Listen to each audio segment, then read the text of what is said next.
Should actors learn other skills? Should actors learn other skills? Yeah. Yeah, I think so. I think actors definitely should. Your goal is to be as expressive as possible, connect with people as much as possible, and different avenues allow you to connect with people differently. You know, Jada Smith did a movie on Amazon. You may not saw it. He did a movie on Amazon recently. I didn't know that. Probably about a year ago, and it was with Cara Deva. It's some. He's still acting? Oh yeah, he's a great actor. Yeah, he is a great actor. I just didn't know. I thought he completely transitioned to music, but he hasn't dropped an album in a little bit. So my point is a perfect example. So I saw Jaden Smith's movie, and the reason I saw it is because I follow him, and I saw it was on Amazon. I saw Will Smith post it too, and it's like in 2020, 2021. Mm-hmm. And I saw it. It was a good movie. He did a good job. But what got me to go watch it was honestly, Jaden's music is ridiculous. It's ridiculously well. He's good. He's a good artist. And because of that, I just want to support whatever artistry he made. And the reason why I felt like I knew Jada Smith so well is obviously because of his dad. I also felt like I knew him well because of his music. His music kind of told you who he was. Mm-hmm. And so that's a perfect example of different avenues allow you to know people better. This podcast, people know our values a little bit more, and they are more open to meet us because they feel like they already know us. Hopefully after 53 episodes deep, and we're actually at 458 minutes of audio. Jeez. We have 450 minutes of audio just floating through the internet. So if somebody wanted to listen to us for over 2 days or whatever, they could. Yeah, they could. So that's what it comes down to. Different avenues allow you to connect with people better. And on this show, I'm gonna tell you guys the secret to success in Hollywood. This comes from somebody who's watched other people do it. It's not about perfection, it's about connection. Exactly. Too many people focus on the perfection. Too many people are perfectionists because they want it to be perfect. Too many people are afraid to drop content because they want it to be perfect, when the main goal is to just get it out there and just trial and error, keep going and keep going and keep going. Mm-hmm. And just not focusing on perfection. And I also do believe that actors should learn other skills. I believe that actors should learn how to write. I believe that actors should, if they want to, get into cinematography. I believe that actors, if they also want to, get into directing. A lot of your great directors today were actors first, and then they became directors. Right. And in my opinion, actor directors are some of the best ones in the industry. I mean, we talked about Mel Gibson the other day. That guy, he's different, man. When it comes to that filmmaking, he's one of a kind. He is one of a kind, dude. He's an everyman. Dude, I tell you, I was listening to Mel Gibson speak, and I just want to share this bit because it's just so funny to me. He's talking about doing Braveheart, and he's filming the scene of doing Braveheart. This is before they had Video Village. For you guys who don't know what Video Village is, pretty much a station with a bunch of monitors that you can watch all the camera angles at once. And so he's doing the scene. Shoots himself acting in the scene, hops onto a four-wheeler, goes around, looks at all the 9 camera angles. I don't know what kind of budget they had to have 9 camera angles. Goes around to all 9 camera angles, drives around and is, speeding past people, driving around, swerving, look at each camera angle. He's like, all right, that's good. And he goes back and steps on his X again, he steps on his mark again, and goes back to acting as if another take as if nothing happened. Then he does it again. Right? We saw Michael B. direct on Creed. I'll tell you guys, that movie is solid. Don't sleep on it. Great movie. I feel like these actor directors, man, they're a different force to mess with, and I cannot wait until I see Jordan Peele hop in front of the screen again for his own movies. I cannot wait to see that. Tyler Perry does it. Denzel Washington's doing it. He did it with Macbeth. Mm-hmm. He directed Macbeth and he starred in it. Mm-hmm. A lot of actors, and Ben Affleck did it with Argo. It feels like to me that a lot of actors are starting to step into the director's chair. A lot of actors in the industry are starting to step into the director's chair because they want to, I guess, control their own outcome and everything. And I remember Michael B. Jordan was talking about it, and you've probably seen this episode of the Hollywood Roundtable. He was talking about a British actor on there. He said that when he was on set, there was a young actor who would always go back to the Video Village to watch his takes. And the older British actor was telling the young British actor, "Yo, don't do that because you're going to be looking for the wrong things. Don't. You're going to be too in your head. Just trust yourself." And Michael B. Jordan commented and said, "Yeah, it's funny that you bring that up because when I was directing Creed 3, I was falling into that trap of looking for the wrong things. Because if you watch Creed 3, a lot of the fight scenes is inspired from an anime, an old school boxing anime. Right. So when he was watching the takes, he was looking to see if the fights choreographed like the old school boxing anime. But then he started looking at his performance, and he started getting nitpicky with his performance, and he had to stop. Mm-hmm. What do you think about Creed? You saw Creed 3 already? I have not seen Creed 3 already. Okay. I just heard that that it is. There's a portion of anime inspired. Yeah, a lot of it is inspired by anime. Is what I read in interviews and everything. Yeah.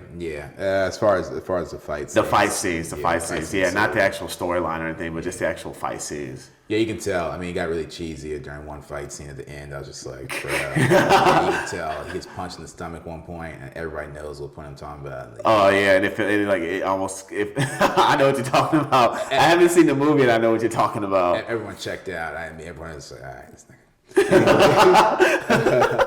So yeah, there's truth to that. But other than that one segment, the 10 seconds, it was like 30 seconds. That's why it was so comedic. But that one segment, everything else was a masterpiece. Yeah. And ultimately, all's well that ends well. So it was a masterpiece. Yeah. But not everyone can do that. I did a film. As you know, I worked with Keaton probably back in November, Michael Keaton, and he was director of this film. And I'll tell you, man, he can direct. He can direct, and he's quick. He looks at himself, all right, we're good. And he goes on. But he's quick at it, and he knows what to do it for and what not to spend time on.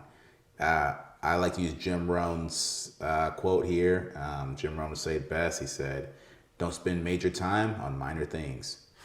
And dang, I like that quote a lot. Don't spend major time on minor things, and that's a lot of people are doing that. Yeah. So yeah. But yeah, so Jim Rohn's really great for saying that one.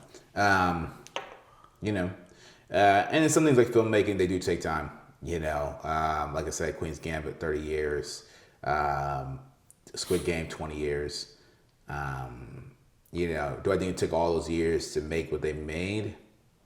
It's hard to say because the sequel is always a bust. Exactly. So it probably did take all those years. Yeah. But the sequel usually falls short of what they did in the original for a reason. There's only been a couple examples of the sequels surpassing the original.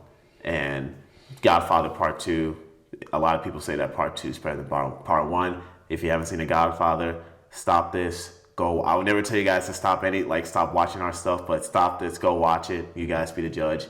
But it's very rare when the sequel is better than and Terminator Part 2 apparently is better than Terminator Part 1. So Part 2 is better than Part 1, but yeah. Yeah, with James Gunn. Yeah. James Cameron. James Cameron, my bad. Yeah. I'd never do that again. Anyone who knows me, James Cameron's my favorite director, and another guy's great too. But yeah, James Cameron's my favorite director. But I remember when I got my first headshots out here from one of my from a really great photographer, and I asked him, "Hey, do you have any advice?" Because he used to be an actor, and he said, "Yeah, man, just don't pick up other stuff, learn other skills." He says, "I got into photography, and I'm one of the biggest headshot photographers in LA. People come to me when they need really nice headshots." Yeah. And he says, if I would have never expanded my reach, now I have, because he has a whole family he has to take care of. So, and his business, he has a very lucrative photography business. As a photography out here, boy, I know a big actor who's a photographer too. Yeah. And he's in every freaking Netflix project, but he does photography. And I would argue he might make the same from both professions. Dang, hey, good for him, dude. But so that furthers the point that it's always nice to learn other skills. It doesn't have to be photography, by the way. That's just the example that both me and Chad have. But just learning other skills to broaden your reach and broaden your web of connections would really go a long way, and it could serve your acting career. If you're tired of the projects you're being casted for, if you feel like that they don't portray you in the way that you want to be portrayed, learn how to write. That's what I did. I learned how to write, took a screenwriting class, and yeah. It's true. It's true. Yeah. I make music as well, and so I was making music. I was working amongst these artists, working with Briolu, working with these other artists I was working with that I created music and collaborated with, and I ended up releasing this music video, cheesy, quick videos. It's called Wasabi, and my teacher in Venezuela still plays that stuff. I have people in Mexico send me screenshots and play that stuff.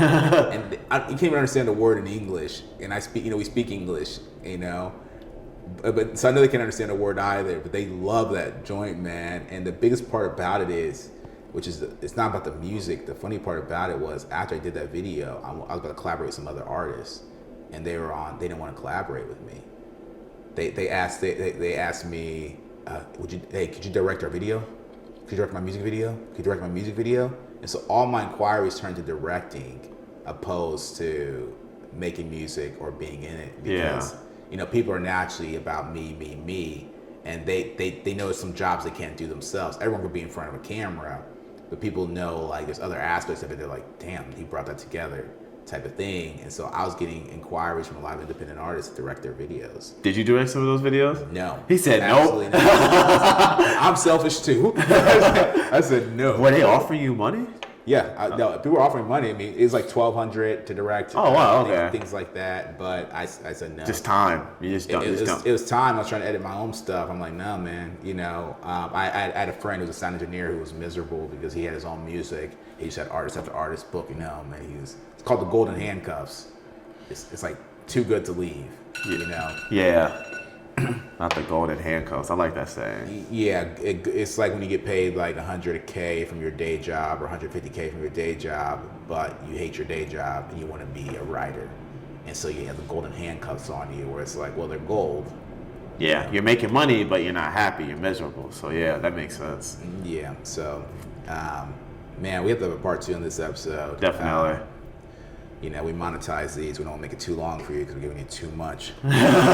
Too much knowledge. Yeah. Too much. Golden handcuffs, guys. Good. Could distract you from great. And so, don't go for low-hanging fruit if you don't have to.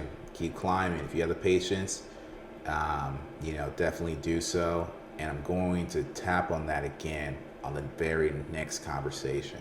This is Black Hollywood.